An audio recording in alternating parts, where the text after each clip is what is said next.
नमस्कार, मैं हूं प्रिया। आज है 14 अक्टूबर। चले जानते हैं बिहार की 25 बड़ी खबरों को। बीपीएससी ने निकाली बिहार पंचायत ऑडिट सेवा में ऑडिटर की भर्तियां।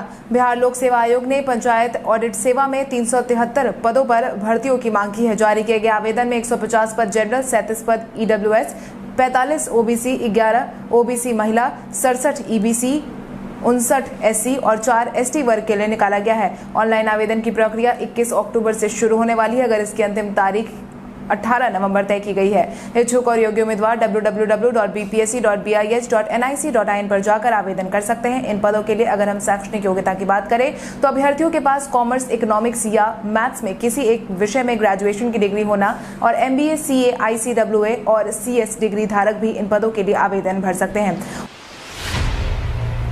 औरंगाबाद के पर्यटन स्थल में उमगा मंदिर में आपको देखने को मिलेगा बहुत कुछ खास।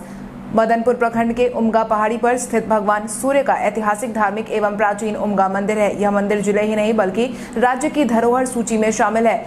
1496 ईसा में सूर्यवंशीय राजा भैरवेंद्र ने मंदिर के गर्भगृह में बलराम और सुभद्रा की प्रतिमा स्थापित की थी। बाद में यह प्रतिमा समाप्त हो गई। प्रतिमा को समाप्त होने के बाद भगवान सूर्य की प्रतिमा स्थापित हुई। तब से यह मंदिर सूर्य मंदिर के नाम से विख्यात हुआ। पंचतत्व में विलीन हुए बिहार सरकार के नेता विनोद सिंह। बीते दिन कैबिनेट मंत्री विनोद सिंह का पूरे सम्मान के साथ अंतिम संस्कार किया गया। मिली जानकारी के अनुसार कैबिनेट मंत्री विनोद सिंह का पार्थिव शरीर मंगलवार की सुबह ही उनके पैतृक गांव कटिहार के मनसाही पहुंचा दिया गया था। स्थानीय लोगों की माने तो मंत्री के शरीर को तिरंगे में लपेटकर उनके गांव पहुंचाया गया था। पार्थिव शरीर जैसे ही उनके गांव पहुंचा, पूरे गांव में शोक की लहर दौड़ गई। मनिहारी के गंगा तट पर राजकीय सम्मान के साथ उनका अंतिम संस्कार किया गया। उनकी छोटी बेटी क्रिस्टी ने उन्हें मुखाग्नि दी। इतना ही नहीं, स्वर्गीय विनोद सिंह को पुलिस जवानों द्वारा गार्ड ऑफ ऑनर भी दिया गया। गांव और गंगा तट पर मंत्री विनोद सिंह अमर रहे के नारे भी गूंज उठे। वहीं उनके गुजर जाने के बाद प्रदेश अध्यक्ष संजय जायसवाल ने कहा कि पार्टी ने एक सच्चे कार्यकर्ता को खो दिया है। पुष्पम प्रिया चौधरी ने तीसरे चरण के प्रत्याशियों की पहली सूची की जारी। बिहार विधानसभा चुनाव में उतरी प्लूरल्स पार्टी ने तीसरे चरण के प्रत्याशियों की पहली सूची जारी कर दी है, जिसके परिणाम स्वरूप पहले चरण के तहत 13 प्रत्याशियों को जगह दे दी गई है। खास बात यह है कि पुष्पम प्रिया चौधरी की प्लूरल्स पार्टी ने खुद विस्पी सीट से मैदान में उतरने का फैसला लिया है। वहीं पुष्पम प्रिया चौधरी ने खुद सभी 243 विधानसभा सीटों पर उम्मीदवार उतारने का फैसला लिया है। आपको बता दें, पुष्पम प्रिया चौधरी की पार्टी में हर वर्ग को प्रत्याशी बनाया गया है। लिस्ट में वकील, मैनेजमेंट प्रोफेशनल, साथ ही डॉक्टर, इंजीनियर, शिक्षाविद से लेकर किसान और सामाजिक कार्यकर्ताओं को टिकट सौंपा गया है। खास बात यह है कि सूची में उन्होंने खुद को जाति पॉलिटिशियन रखा है और इसके साथ ही सभी प्रत्याशियों के धर्म को बिहारी बताया है। बिहार दरोगा और इंटर स्तरीय मुख्य परीक्षा की तारीख एक ही दिन। बिहार दरोगा और इंटर स्तरीय मुख्य परीक्षा की तारीख एक ही दिन तय कर दी गई है, जिसके बाद छात्रों का गुस्सा देखने को मिल रहा है और यही कारण है कि सभी परीक्षार्थियों ने बिहार पुलिस अवर सेवा आयोग को ज्ञापन दिया है और दरोगा मुख्य परीक्षा की तारीख को आगे बढ़ाने का आग्रह किया है। रुपेश कुमार के नेतृत्व में BPSSC कार्यालय में गए प्रतिनिधि मंडल में लगभग 200 परीक्षार्थियों के नाम शामिल थे। तारीख टकराने के कारण वो यह समझ नहीं पा रहे हैं कि कौन सी परीक्षा दे और कौन सी परीक्षा को छोड़े। एक तरफ 6 साल पहले निकाले गए विज्ञापन की मुख्य परीक्षा BPSSC 29 नवंबर को ली जा रही है। वहीं दूसरी तरफ दरोगा नियुक्ति परीक्षा का भी एक चरण पास कर चुका है। ऐसे में अभ्यर्थियों के लिए इसके मुख्य परीक्षा को छोड़ना मुश्किल है। मुख्यमंत्री नीतीश कुमार का शुरू हुआ चुनावी दौर। मुख्यमंत्री नीतीश कुमार अब वर्चुअल सभा के बाद वास्तविक रूप से मैदान में उतरने वाले हैं, जिसके बाद वो आज से लगातार चुनावी सभाओं का हिस्सा बनने वाले हैं। मिली जानकारी के अनुसार मुख्यमंत्री नीतीश कुमार आज से 4 विधानसभा क्षेत्र में चुनावी सभा को संबोधित करेंगे। ज्ञात हो, आज मुख्यमंत्री नीतीश कुमार की पहली चुनावी सभा बांका के अमरपुर में, दूसरी सभा भागलपुर के सुल्तानगंज में, तीसरी सभा मुंगेर के तारापुर और चौथी सभा पटना के मोकामा विधानसभा क्षेत्र में होगी। जिसके साथ ही मुख्यमंत्री नीतीश कुमार 15 अक्टूबर को भी 4 जनसभाओं को संबोधित करेंगे। पहली सभा जमुई के चकाई में, दूसरी सभा लखीसराय के सूर्यगढ़ में और तीसरी जनसभा शेखपुरा के बरबीघा विधानसभा क्षेत्र में और चौथी पटना के पालीगंज में होगी। तेज प्रताप यादव ने भरा नामांकन तो वहीं तेजस्वी को नहीं मिली जनसभा की अनुमति। राजद सुप्रीमो लालू प्रसाद यादव के बेटे तेज प्रताप यादव ने बीते दिन हसनपुर सीट से नामांकन जारी कर दिया। इसके साथ ही नेता प्रतिपक्ष तेजस्वी यादव और उनके साथ कई लोग भी मौजूद रहे थे। वहीं मौके पर पहुंचे तेजस्वी यादव ने साफ कहा है कि महागठबंधन की सरकार बनना तय है। महागठबंधन के मुख्यमंत्री पद के उम्मीदवार तेजस्वी यादव भी पहुंचे, लेकिन यह बात कही जा रही थी कि तेजस्वी यादव रोसड़ा में तेज प्रताप यादव के लिए चुनावी सभा कर अपने कैंपेन का आगाज करेंगे, मगर राजद को निराश निराशा हाथ लगी। साझा की गई जानकारी के अनुसार समस्तीपुर प्रशासन की तरफ से तेजस्वी को चुनावी सभा कराने की अनुमति नहीं दी गई। आज बिहारी पहचान में हम बात करेंगे शरद सागर की। शरद सागर का जन्म 24 अक्टूबर 1991 को बिहार के सिवान जिले के जरदाई इलाके में हुआ था। शरद सागर एक भारतीय सामाजिक उद्यमी और निपुणता ग्लोबल के संस्थापक और सीईओ हैं। उन्हें साल 2016 में फोर्ब्स 30 के तहत 30 सूची में शामिल किया गया है। सागर एक उद्यमी के रूप में शिक्षा और सार्वजनिक सेवा के क्षेत्र में काम कर रहे हैं। उन्होंने 16 साल की उम्र में 2008 में निपुणता ग्लोबल स्थापित की। सागर ने ओस्लो में टेलीनॉर यूथ फोरम 2016 में भी भाग लिया था। वो क्वीन के यंग लीडर्स अवार्ड्स के लिए उपविजेता की स्थिति में पहुंचे थे। वहीं बिहार के शरद सागर हाल ही में कौन बनेगा करोड़पति में एक्सपर्ट के तौर पर भी नजर आए थे, जहां सही जवाब बताने पर अमिताभ बच्चन ने उनकी तारीफ भी की थी। मुंबई पावर कट पर नीतीश मंत्रिमंडल के मंत्री ने कसा तंज। मुंबई के ग्रिड फेल होने के कारण पूरे मुंबई की बिजली गुल हो चुकी थी, जिसको लेकर मुंबई वासी काफी परेशान भी नजर आए थे। वहीं बिजली गुल होने पर राजनीति भी जोर शोर से देखी गई, जिसके तहत बिहार सरकार के जल संसाधन मंत्री संजय झा ने मुंबई पावर कट को लेकर तंज कसा और ट्वीट करते हुए कहा कि मुंबई में बत्ती गुल बा, बिहार में लाइट फुल बा, ई का बा। आपकी जानकारी के लिए आपको बता दें, बिहार में विधानसभा चुनाव का बिगुल बज चुका है। नामांकन का सिलसिला भी जारी है। नीतीश कुमार के नेतृत्व वाली सत्तारूढ़ एनडीए लगातार इस बात का दावा करती रही है कि बीते 15 सालों में बिहार में बिजली की स्थिति में काफी सुधार हुआ है। इतना ही नहीं, हाल ही में प्रधानमंत्री नरेंद्र मोदी ने अपना बयान जारी करते हुए कहा था कि अब बिहार में बिजली आने की नहीं जाने की खबर आती है। बिहार में कोरोना प्रभावितों की संख्या पहुंची 1,98,000 के पार। बिहार में कोविड-19 प्रभावितों की संख्या लगातार बढ़ती जा रही है। स्वास्थ्य विभाग की तरफ से साझा की गई जानकारी के अनुसार बीते दिन के पिछले 24 घंटे में कुल मिलाकर 1223 मरीजों की पुष्टि की गई है, जिसके बाद प्रभावितों की संख्या बिहार में बढ़कर 1,98,223 पर पहुंच गई है।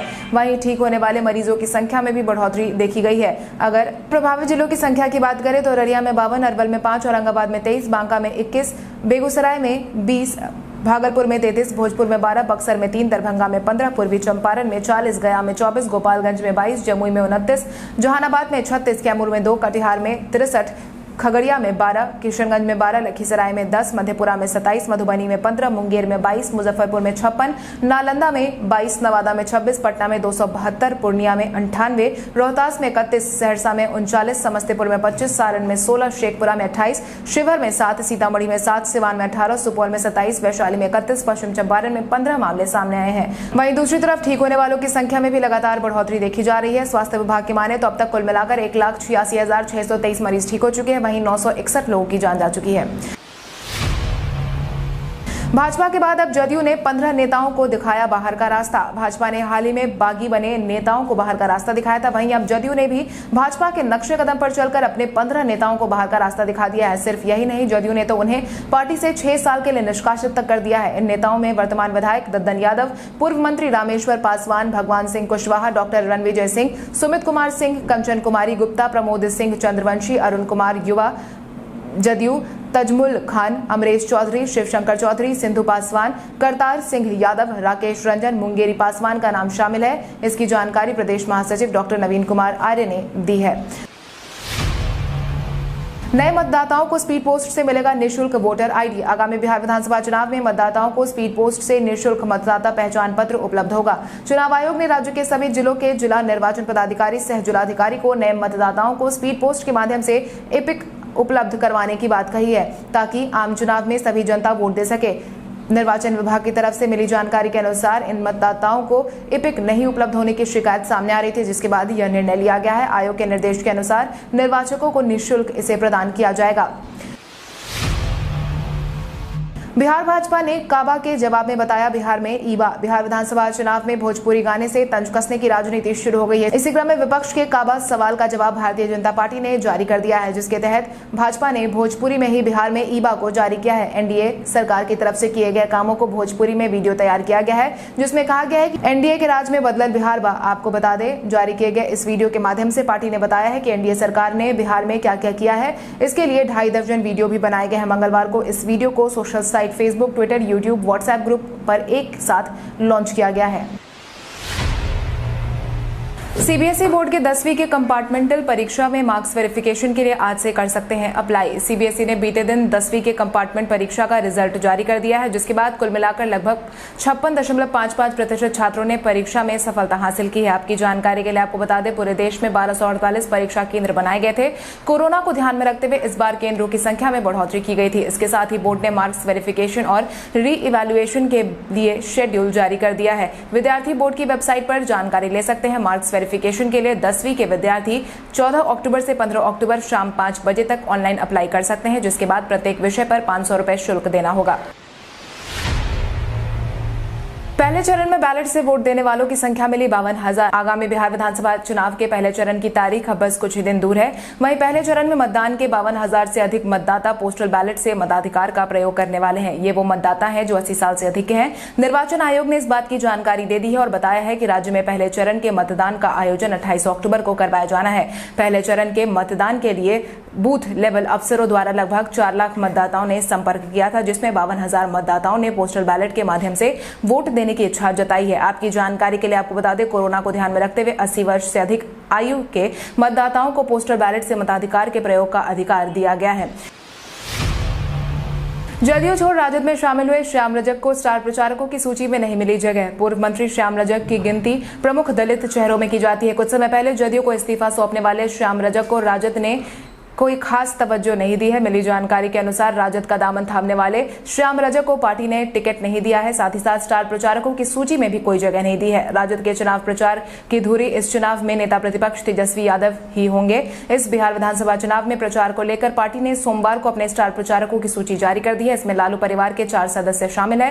पहला नाम पूर्व मुख्यमंत्री राबड़ी देवी का है। तेज प्रताप यादव और डॉक्टर मीसा भारती भी पार्टी के प्रचार की कमान संभालेंगी। प्रदेश अध्यक्ष जगदानंद सिंह, पूर्व मंत्री शिवानंद तिवारी भी स्टार प्रचारक रहेंगे। कांग्रेस के 3 नेताओं की झूठी खबर फैलाने पर मचा हड़कंप। आगामी बिहार विधानसभा चुनाव में कयासों का दौर जारी है। बीते दिन कांग्रेस की तरफ से 3 नेताओं को चयन समिति से बाहर निकाले जाने की खबर सामने आ रही थी। हालांकि यह खबर झूठी थी। बिहार में चल रही एक खबर के मुताबिक कांग्रेस के विधानसभा चुनाव के लिए उम्मीदवारों के चयन में अनियमितताओं के बाद 3 वरिष्ठ नेताओं को चयन समिति से हटा दिया है, जिसमें बिहार कांग्रेस प्रमुख मदन मोहन झा, सीपीएल नेता सदानंद सिंह और चुनाव अभियान के नेता अखिलेश प्रसाद सिंह है। हालांकि कांग्रेस पार्टी ने इन खबरों का खंडन किया है। पार्टी का कहना है कि ये आधारहीन खबरें हैं। पार्टी के बिहार चुनाव प्रभारी अविनाश पांडे ने कहा है कि यह बहुत दुर्भाग्यपूर्ण है कि ऐसी खबरें फैलाई जा रही हैं। कोडरमा राजगीर रेल लाइन जल्द बनकर हो जाएगा तैयार। कोडरमा तिलैया राजगीर रेल लाइन का निर्माण जल्द ही करवाया जाएगा। इसके लिए रेलवे ने अपने सभी अधिकारियों को सर्वे का काम करने का आदेश दे दिया है। रेलवे अधिकारियों की माने तो कोडरमा तिलैया राजगीर रेलवे लाइन बन जाने के बाद कई इलाके बौद्ध सर्किट से जुड़ जाएंगे। रेलवे अधिकारियों ने बताया है कि कोडरमा राजगीर रेलखंड के बीच 5 बड़ी सुरंगें और 5 ब्रिज का निर्माण होगा। 1.5 किलोमीटर लंबी सुरंग और 5 बड़े ब्रिज बनेंगे। हाजीपुर के मुख्य जनसंपर्क पदाधिकारी राजेश कुमार ने बताया है कि 5 सुरंगों की लंबाई 1.5 किलोमीटर से ज्यादा है। इस तरह करीब 5 बड़े ब्रिज का निर्माण भी यहाँ होना है। अगले 2 वर्षों में रेल लाइन का कार्य पूरा होने की उम्मीद है। मुख्यमंत्री नीतीश कुमार ने अपने निश्चय संवाद के दौरान विपक्ष पर कसा तंज। आगामी विधानसभा चुनाव को ध्यान में रखते हुए मुख्यमंत्री नीतीश कुमार एक्टिव मोड में नजर आने लगे हैं। निश्चय संवाद के तहत अपने वर्चुअल रैली के दूसरे दिन उन्होंने विपक्ष को खूब खरी खोटी सुनाई है। मुख्यमंत्री नीतीश कुमार ने वर्चुअल सम्मेलन को संबोधित करते हुए कहा कि इस बार कोरोना की वजह से चुनाव प्रचार का समय काफी कम है। ऐसे में सभी जगहों पर पहुंचना संभव नहीं है। नीतीश कुमार ने कहा कि हम लोगों की आदत नहीं है कि बिना वजह के प्रचार करें। हम काम में विश्वास करते हैं, लेकिन कुछ लोग तरह तरह की बातें करते हैं। नीतीश कुमार ने लालू राबड़ी पर निशाना साधते हुए कहा कि पति पत्नी के राज में कौन सा विकास का काम किया, कौन सा कानून व्यवस्था का काम किया। सही बात है, आज की पीढ़ी को बताया जाना चाहिए कि पहले की क्या स्थिति थी। पहले कोई शाम के बाद घर से निकलता था क्या? उन्हें बस अल्पसंख्यकों के वोट से मतलब है, सेवा नहीं, बस मेवा खाना जानते हैं। बिहार में अकेले मैदान में उतरेगी एनसीपी। राष्ट्रवादी कांग्रेस पार्टी के राज्यसभा सांसद और वरिष्ठ नेता प्रफुल्ल पटेल ने बीते दिन आगामी विधानसभा चुनाव में अकेले उतरने का ऐलान कर दिया है। उन्होंने साफ कर दिया है कि एनसीपी महागठबंधन का हिस्सा नहीं है। उन्होंने कहा कि एनसीपी महागठबंधन का हिस्सा होना चाहती थी, लेकिन हमें उस तरह की तरजीह नहीं दी गई, इसलिए हम अकेले चुनावी मैदान में उतरने वाले हैं। उन्होंने आगे यह भी कहा कि शिवसेना के साथ हमारी कोई चर्चा नहीं हुई है। पार्टी कार्यकर्ताओं ने मांग की है कि हमें अपने दम पर चुनावी मैदान में उतरने दे। सूत्रों की माने तो एनसीपी बिहार में 40 सीटों पर मैदान में उतरेगी। राघोपुर से तेजस्वी यादव आज करेंगे नामांकन। राजद नेता तेजस्वी यादव आज राघोपुर से अपना नामांकन कर सकते हैं। मिली जानकारी के अनुसार तेजस्वी यादव आज सुबह 11 बजे अपना नामांकन भरेंगे। इस दौरान उनके साथ उनके भाई तेज प्रताप यादव, राजद के प्रदेश अध्यक्ष जगदानंद सिंह, अब्दुल बारी सिद्दीकी भी मौजूद रहेंगे। आपकी जानकारी के लिए आपको बता दें, इस बार राघोपुर से तेजस्वी यादव का सीधा मुकाबला भाजपा के सतीश यादव से होने वाला है। सतीश यादव लगातार तीसरी बार अपनी किस्मत आजमाने वाले हैं। 2010 में सतीश ने पूर्व मुख्यमंत्री राबड़ी देवी को हराया था, जबकि 2015 में तेजस्वी से मात खा गए थे। इस बार भी सभी की निगाहें तेजस्वी यादव की सीट पर लगी हुई है। प्रधानमंत्री किसान मोबाइल ऐप से मिलेगा रजिस्ट्रेशन से लेकर तमाम सुविधा। किसानों की सहूलियत को ध्यान में रखते हुए मोदी सरकार की प्रधानमंत्री किसान सम्मान निधि स्कीम की शुरुआत की गई थी, जो किसान के लिए काफी फायदेमंद थी। इस योजना की मदद से कोई भी किसान जुड़कर 6,000 रुपए पा सकता है। 2,000 रुपए की 3 किश्त के लिए अब घर बैठे बैठे आसानी से अप्लाई भी कर सकते हैं। इसके लिए आपको कहीं जाने की जरूरत नहीं पड़ेगी। पंजीकरण के लिए सरकार ने मोबाइल ऐप भी बना दिया है, जिसे गूगल प्ले स्टोर से डाउनलोड किया जा सकता है। इस ऐप की मदद से आप खुद को रजिस्टर कर सकते हैं, पंजीकरण और भुगतान के बारे में स्थिति जान पाएंगे। साथ ही स्कीम के बारे में भी सारी जानकारी आपको आसानी से मिलेगी। गूगल ने अनुष्का शर्मा को बताया राशिद खान की पत्नी। टीम इंडिया के कप्तान विराट कोहली और एक्ट्रेस अनुष्का शर्मा ने साल 2017 में ही एक दूसरे से शादी कर ली थी, मगर गूगल अब अनुष्का शर्मा को राशिद खान की पत्नी बता रहा है। दरअसल गूगल पर अफगानिस्तान के स्टार क्रिकेटर राशिद खान की पत्नी को सर्च करने के रिजल्ट में अनुष्का का नाम देखने को मिल रहा है। मीडिया रिपोर्ट्स के मुताबिक हाल ही में राशिद खान ने इंस्टाग्राम चैट सेशन के दौरान उनकी फेवरेट बॉलीवुड अभिनेत्री का नाम पूछा गया था, जिसमें उन्होंने अनुष्का शर्मा का नाम लिया था, जिसके मीम्स अब शेयर होने लगे हैं। इसके बाद लोगों ने अनुष्का शर्मा और राशिद खान को एक साथ सर्च करना शुरू किया और यही वजह है कि शायद गूगल सर्च में राशिद खान की पत्नी लिखने पर अनुष्का शर्मा का नाम सर्च में आने लगा है। रिया चक्रवर्ती के सपोर्ट में उतरे रितेश देशमुख। सुशांत सिंह राजपूत मामले में रिया चक्रवर्ती लगातार सुर्खियों में बनी हुई थी। वहीं एनसीबी के हस्तक्षेप के बाद लगभग 28 दिनों तक सलाखों के पीछे भी गुजरी थी। उसके बाद रिया चक्रवर्ती को रिहा कर दिया गया है, मगर उनकी रिहाई के बाद बॉलीवुड दो फाड़ में बटा हुआ दिख रहा है। जहां कुछ लोग अभी भी रिया को वापस भेजने की मांग कर रहे हैं, तो वहीं रितेश देशमुख समेत कई कलाकारों ने उनको हिम्मत रखने की नसीहत दी है। इसी क्रम में रितेश देशमुख ने रिया को एक बार फिर से सपोर्ट किया है, जिसके तहत उन्होंने रिया के मैसेज का स्क्रीनशॉट शेयर किया है, जिसमें रिया ने लिखा था कि वो उन लोगों के खिलाफ एक्शन लेने वाली है जिन्होंने उनके बारे में झूठी बातें कही है। जिसको शेयर करते हुए उन्होंने कहा कि तुम्हें और ताकत मिले रिया, सच से ज्यादा शक्तिशाली कुछ भी नहीं है। अब आइए जानते हैं सराफा बाजार और पेट्रोल डीजल के क्या थे भाव। अगर हम सराफा बाजार की बात करें तो सोने का भाव 13 अक्टूबर को 22 कैरेट के लिए प्रति 10 ग्राम 49,540 रुपए था। वहीं 24 कैरेट के लिए प्रति 10 ग्राम 50,540 रुपए था। वहीं अगर हम चांदी की बात करें तो चांदी का भाव प्रति किलो 63,600 रुपए था। इसके अलावा राजधानी पटना में पेट्रोल की कीमत 83.77 रुपए प्रति लीटर थी। वहीं डीजल 76.13 रुपए प्रति लीटर था। कल हमारे द्वारा पूछे गए सवाल का जवाब आप में से बहुत सारे यूजर ने हमें कमेंट करके दिया था, उसके लिए आपका बहुत बहुत धन्यवाद। आप में से जिन यूजर का कमेंट हमें अच्छा लगा है उनके नाम है संजय महोली, शशि भूषण, बंधु झा, अजय कुमार यादव, ईश्वर प्रसाद सोनी, कुमारी उजाला, चौधरी मौर्य, प्रदीप सिंह, दीपक कुमार शर्मा, इंदल कुमार, बबलू राज, राजवीर राणा, प्रेम कुमार, रणवीर कुमार, गोलू कुमार, सोनू कुमार, राम कुमार, बलराम शर्मा, प्रेम कुमार, संजय प्रसाद, रणधीर कुमार पासवान, अभिषेक किंग। इसके अलावा हमारी टीम को और भी लोगों के जवाब अच्छे लगे हैं, मगर समय के अभाव के कारण हम उनका नाम नहीं ले पाए। लेकिन आप हमारे सवालों का जवाब देते रहे, हम कल आपका नाम लेने की पूरी कोशिश करेंगे। तो चलिए बढ़ते हैं आज के सवाल की ओर। आज का सवाल कुछ इस प्रकार है, आपके अनुसार बिहार में पर्यटन को बढ़ावा देने के लिए बिहार सरकार को कौन कौन से कदम उठाने चाहिए? अपने जवाब हमें कमेंट करके जरूर बताएं। इसके साथ ही आज के लिए बस इतना ही। बिहार की बड़ी खबरों से अपडेटेड रहने के लिए हमारे YouTube चैनल को सब्सक्राइब करें और बेल आइकन दबाना ना भूलें। धन्यवाद।